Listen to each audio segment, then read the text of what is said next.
Hello everyone, আসসালামু আলাইকুম। সবাই কেমন আছেন? আমরা তো আলহামদুলিল্লাহ অনেক ভালো আছি। আজকে চলে আসছি নরসিংদীর একটা বিখ্যাত খাবার খাবো। তার জন্য লাগবে কাঁকরোলের অন্য কিছুর পাতাতে হয় কিনা জানি না, তবে ওরা বলছে কাঁকরোলের পাতা দিয়ে নাকি অনেক মজা লাগে। যাই হোক, এই যে রিপা ভিতরে ঢুকে মাথাটা বের করে দিল।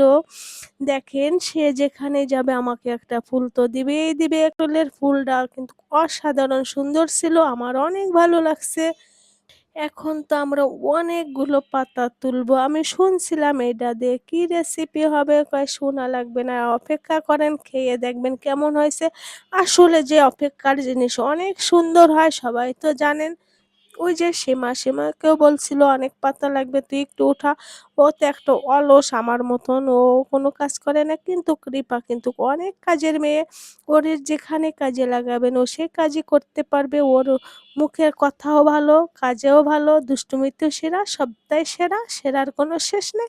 অনেকগুলো পাতা নিয়ে এখন চলে যাবো। এই দেখেন, আমি ফার্স্ট টাইম কাঁকরোল ধরছি, মানে গাছের থেকে কাঁকরোল। আর কাঁকরোলের পাতাও যে এমনটা হয় আমরা জানতাম না।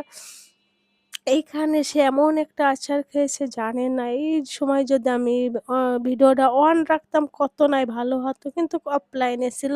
যাই হোক, অনেকগুলো পাতা নিয়ে আমরা এখন বাড়িতে চলে যাব, যে রেসিপিটা শুরু হয়ে যাবে।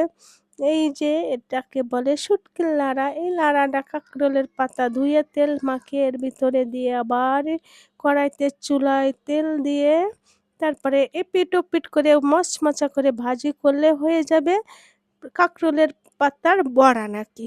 আচ্ছা, যাই হোক, খেয়ে দেখবো কেমন হয়। এই যে আমার সামনে চলে আসছে মচমচে বড়া।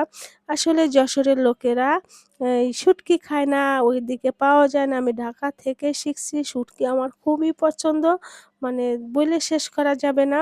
আমি বলছিলাম আমি গেলে শুধু শুটকি খাবো, এই যে গরুর মাংস আর পোলাও কে খায় এগুলা? তো সাদা ভাত দিয়ে এই শুটকির বড়া খেয়েছিলাম ৩টা। এত মজার ছিল যা বলার বাইরে। আপনারা অবশ্যই একদিন বানিয়ে খেয়ে দেখবেন, যারা যারা খান নাই। আমাদের পাশে থাকবেন, দোয়া করবেন, সবাই ভালো থাকবেন। আল্লাহ হাফেজ।